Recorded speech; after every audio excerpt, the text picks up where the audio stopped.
Hello, internet. Hi. So, quick question. Quick one. A quick one. Okay. A couple of times, a couple of conversation I've listened to, they say that an orphan, a person who doesn't have their parents, they shouldn't complain or talk about it when they are past 18. And I kind of thought about it. Yes, I was thinking about it. I thought about it, and sometimes I agree. And then I come to think of it. You guys will lie.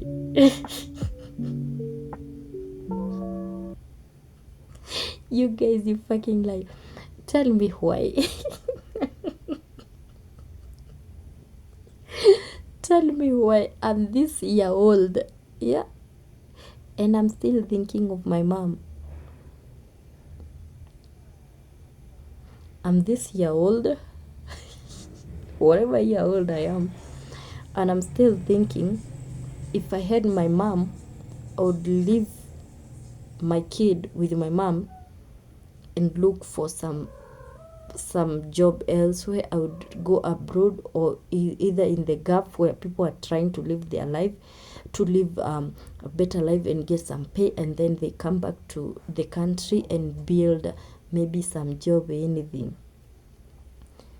Most of the times, those people I live in here in Nairobi, the girls, they leave their kids with their mothers or their parents at home, and then they come hustle.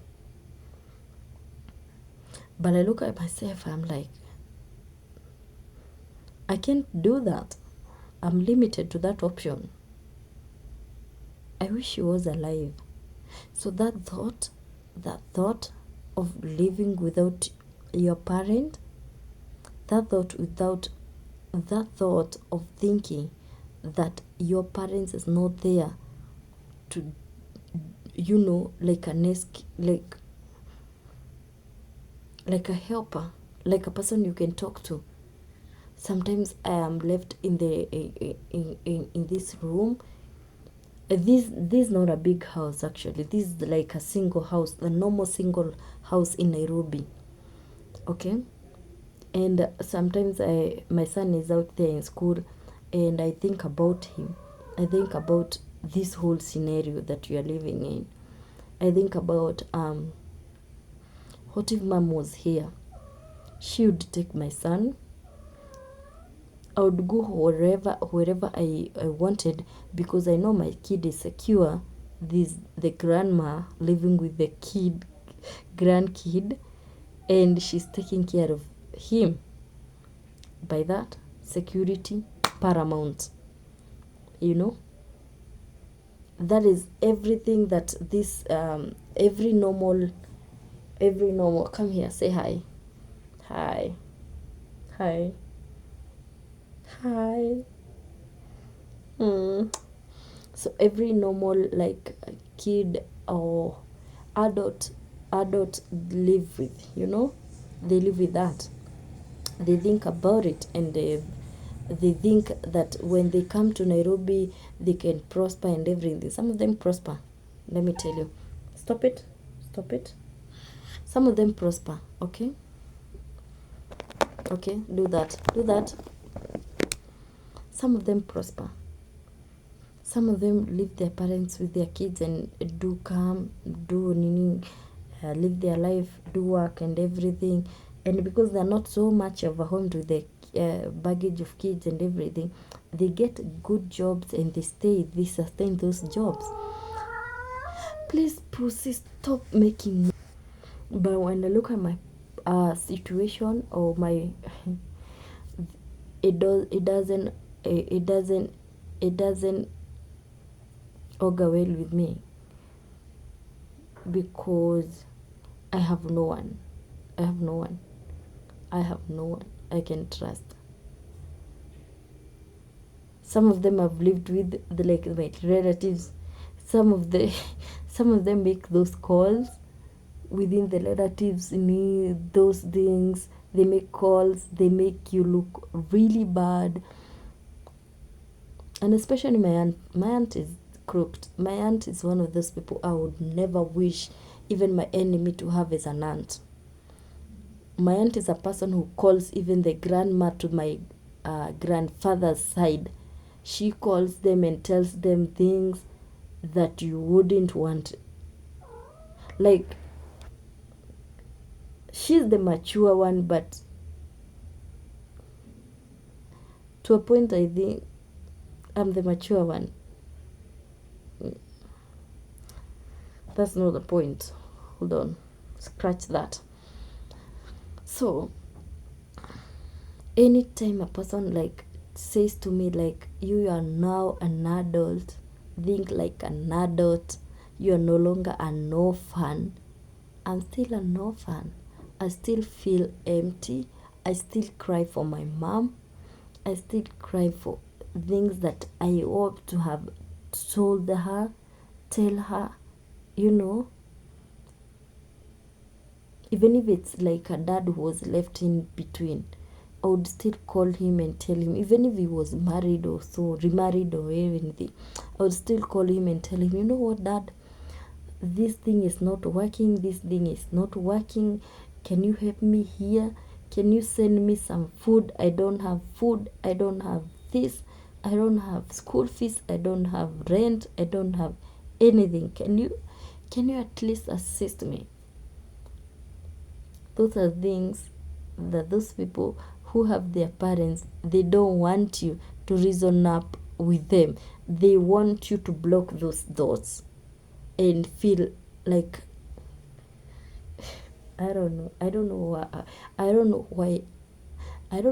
how you expect people to live up with that gap. It's a very huge gap. And anyone who has never been there can tell you nothing. I saw my cousin once. She came to this house, this small single room.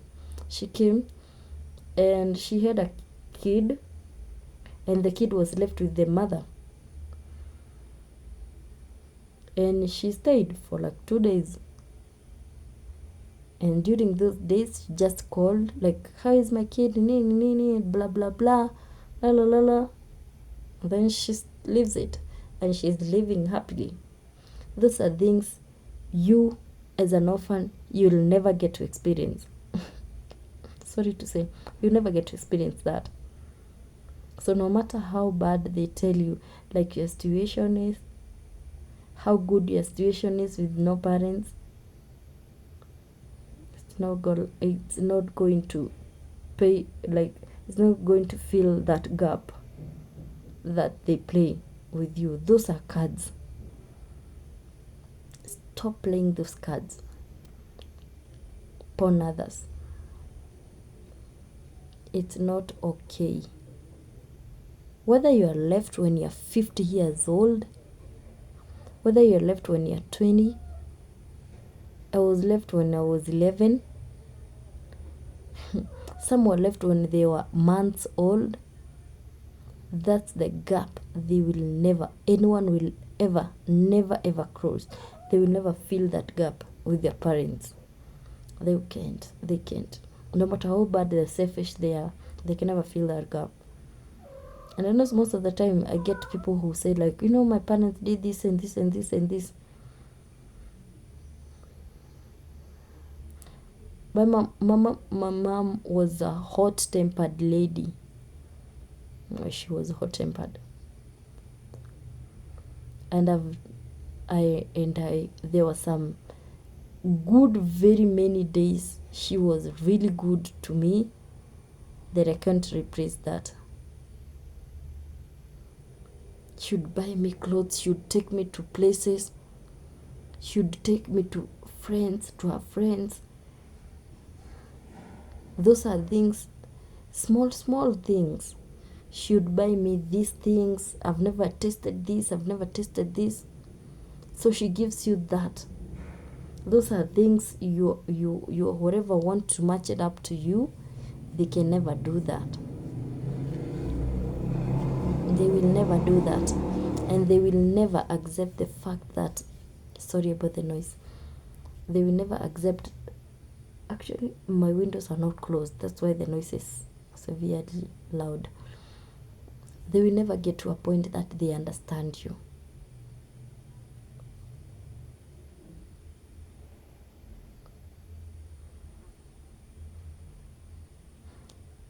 Whether you have like one parent who is living with you, while you have them both, there are things those people who got no one, they miss out every day. And I am encouraged to say them as they are. Those things, those small things and big things, those gaps are the ones that made me become like who I am today. Because if those were not the gaps, if I didn't lack the fatherly love that I lacked, I wouldn't have gone to a man who was way older than me and get a kid with him. You know, it's barbaric to say. It's shameful to say. Like, I look at that scenario, me, very young, very demure, very, out of school, form 4, secondary school, and you are vibing with this particular guy, and you think that he has the capacity to understand that you lack the emotional support of a dad, and then he mistreats you. You are trying to look for a fatherly figure which you have never in life. Because let me tell you, me, my life, I've never seen a fatherly figure. Even the way I raise my kid, it's out of nowhere. I've never seen that. I just guess it. You need food, clothes, education, some here spoils here and there, and I get them out. Because there were some times I was in the orphanage, and the people who are around there who are mature, they would talk to us and they tell us, oh, today we are playing, today we are making chaparis, today we don't want to do this, today we are taking multivitamins for your health and everything, today we are having counseling. Did I see a kid being raised? Was I there? No. I bring my kid up through guesswork, just like I brought myself up through guesswork. Because let me tell you, anytime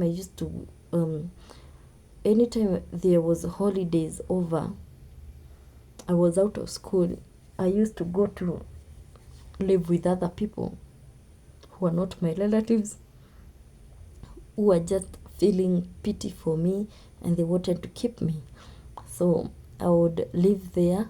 I would see, like, they wake up early, clean the utensils, wash the house, and then maybe do gardening or so. And then when it's on Sunday, they go to church, wake up very early, shower, go to church, pray, and then come back, make lunch, eat. To a point I've reached and realized that I don't even fucking believe that church is gonna do anything for you. I've been to a couple of churches, and some of those leaders, you say they are your church, they want to take advantage. Why? Because you don't have your parents. You don't have anyone who will question them. So what will they do? They will want to I don't believe in Christianity anymore. I don't fucking believe. And believe in spirituality. Let the universe align the stars for you. Let it roll. Let it roll. Because when you think about people who are supposed to be praying up for you, people who are supposed to guide you spiritually, they want to be touched whatever. They want to be touched wherever. They want to sleep with you. They want to give you money that is not enough to sustain you. They want to do magic for you. You fall down, they pray for you. They say you have demons have left you. You know the oh my God, I was in a church some other time. And there was this priest who just, I think he applied something because it was smelling like something, some fragrance all over his hands. I think he used to apply somewhere here, like the way you do with the perfume, you know. So when I went there and I went for confession and everything, he told me, you know what, I went for a confession, which was like after 2 years without visiting the church because I'm a Catholic. So eventually I went for that confession. I wanted to repent my sins. I wanted to go back to Christ. I wanted to do things. So this guy heard about my confessions and he was like, oh, I think I like you. So he told me, no, he didn't say that, but he told me, like, after mass, can you come and to my office? I told him, yeah. So me, I thought innocently, because that was the first time I went to that church.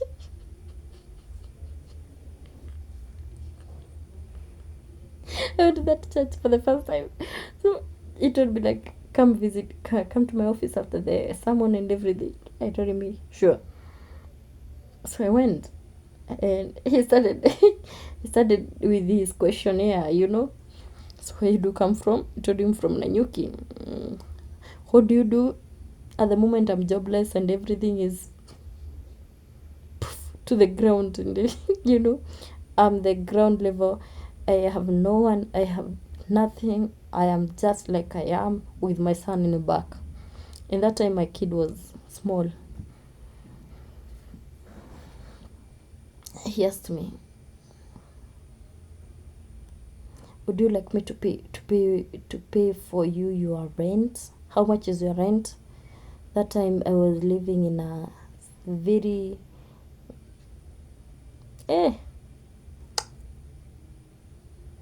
in a like $25 house. Yeah. So I was living that place and I told him that likes $25. And he said, sure, I can pay for you that, and let's do this. So you don't have to be coming here during the sermon on the service day. Be coming here on the specific times, and then when I call you, that is when you come. And then you have to move out of that house and you come to place close by, a town close by, but not this place. He had like, the church had like few rooms for those people who are living in church. Maybe they were not enough, probably, but he told me, like, you have to look for a house close to this place, and it's not close to the church because I would be visiting.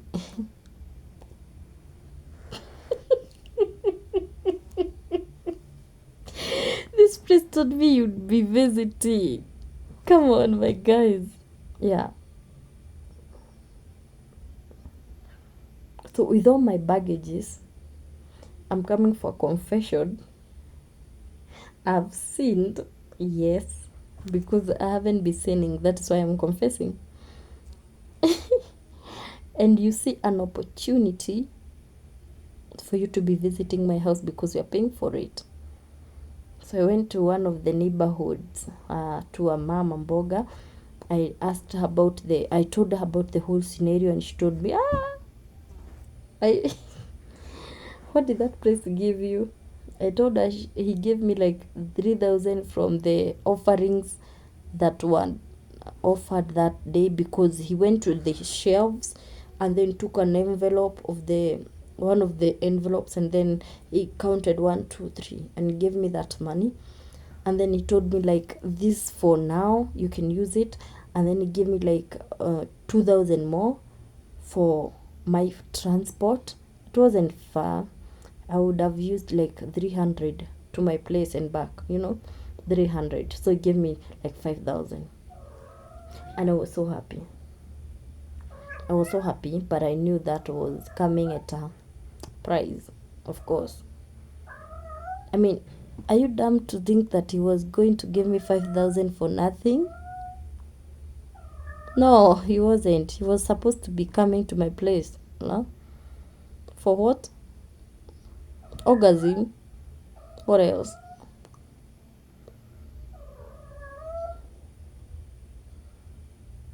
Yeah. Yeah, he was.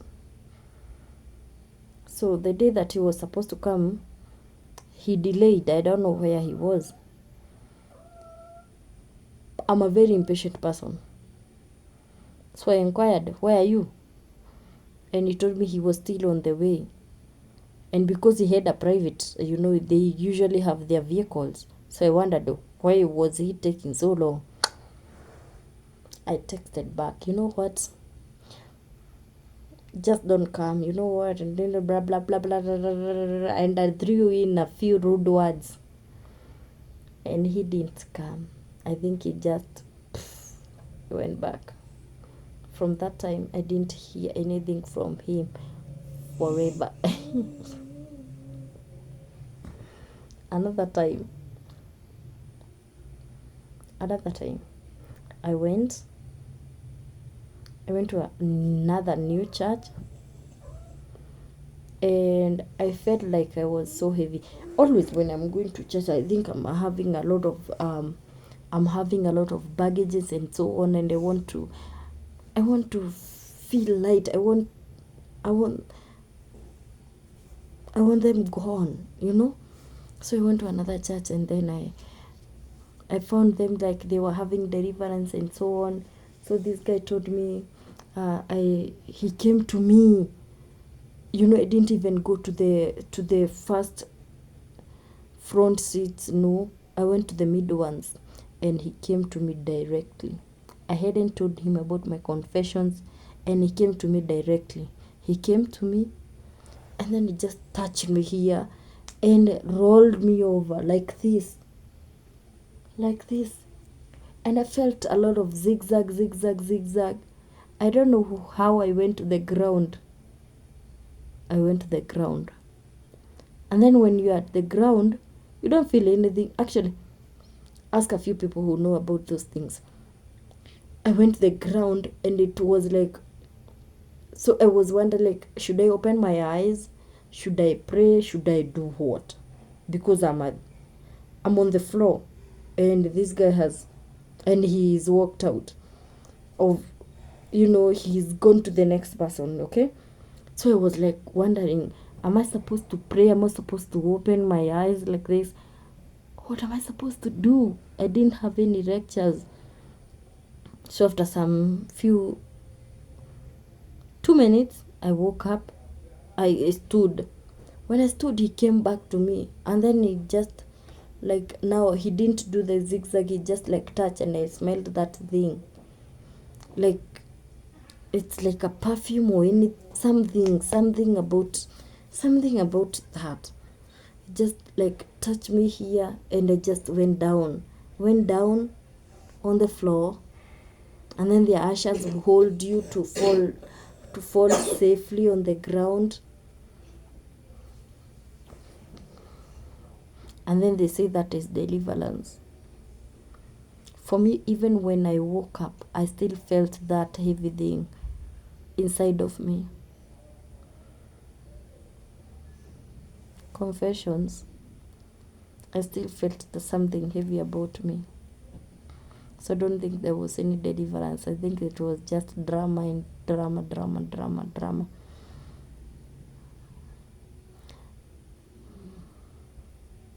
At the age of 30, that is when I'm realizing I've been doing things wrong. I have to believe in myself. I have to think inwardly about the gap that my mom left. My mom is the most important thing I have, the memories of her. So yeah, so I have to think about my mom. I have to think about what I have to do to regain that composure, that, because that woman was capable of killing me, but she didn't kill me.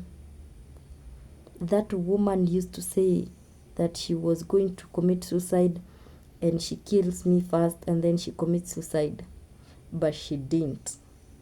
So the most important person is still my mom, because why not?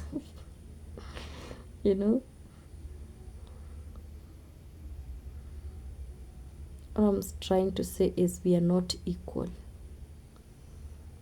When you have your parent, 1, 2, it's not like people who don't. People who lack their parents have so many demons to fight about that you would never ever replace. I remember when I first started going to my aunt, she used to tell me, oh, you should call me your mom, and then your uncle, you should call him your dad. Trust you me, even at that early age, I tried, my friend, to say the word mom. It wasn't coming. Auntie, uncle, because I can't. It can't come out. It can't come out. There is no genuine love as that of a parent. So stop asking us to believe that we are mature enough to accept that now we are old enough to forget that we don't have parents. My friend, we have so many skeletons hidden in us that you don't have, that you've never experienced. You've never experienced things that I've ever experienced. There are things you never think of. Never ever. Most of my friends, when we are in they get into an argument, they just think of calling their moms and dads. When they're in trouble, they ting ting ting ting ting. Hello, mom, I need this and this and this. Who's doing is telling me to pay this and this and this, and then the mother replies or the dad replies, blah blah blah. Case solved. That's it. Trust me, even at 29 years of age, you'll still be trying to call a person, to look up for a person you can call and make them have that solution. They have that solution to your endless problems, but you're not gonna get it. And that is the saddest reality you're gonna get. Okay? Sometimes you want to, during the Christmas holidays, oh my God, those are the worst part of me. During Christmas, that December holiday, that is the worst month I've ever experienced in my life. During Christmas, I think about my rent. During Christmas, I think about where I'm gonna take my son for Christmas.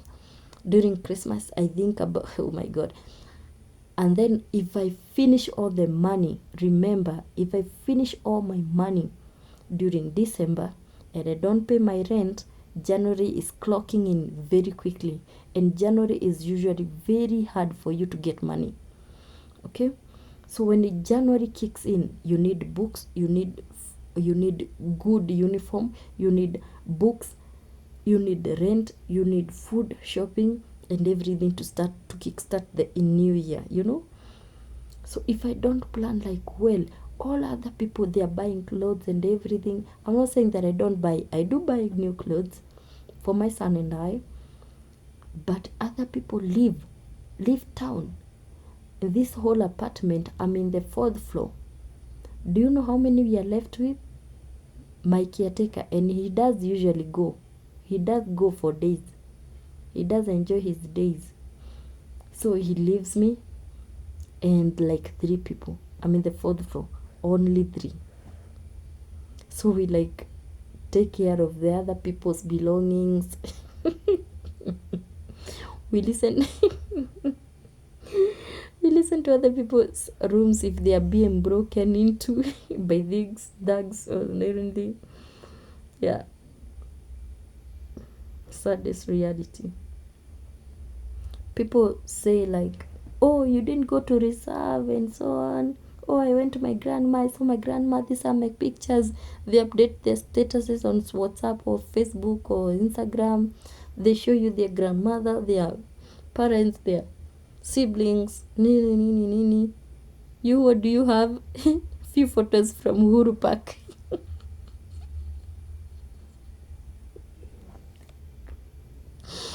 Oh my god, that so these things I'm talking about, they're very painful if you think about them. But these things are the ones that make difference. You as an individual, you're very different from a person like me. Very different.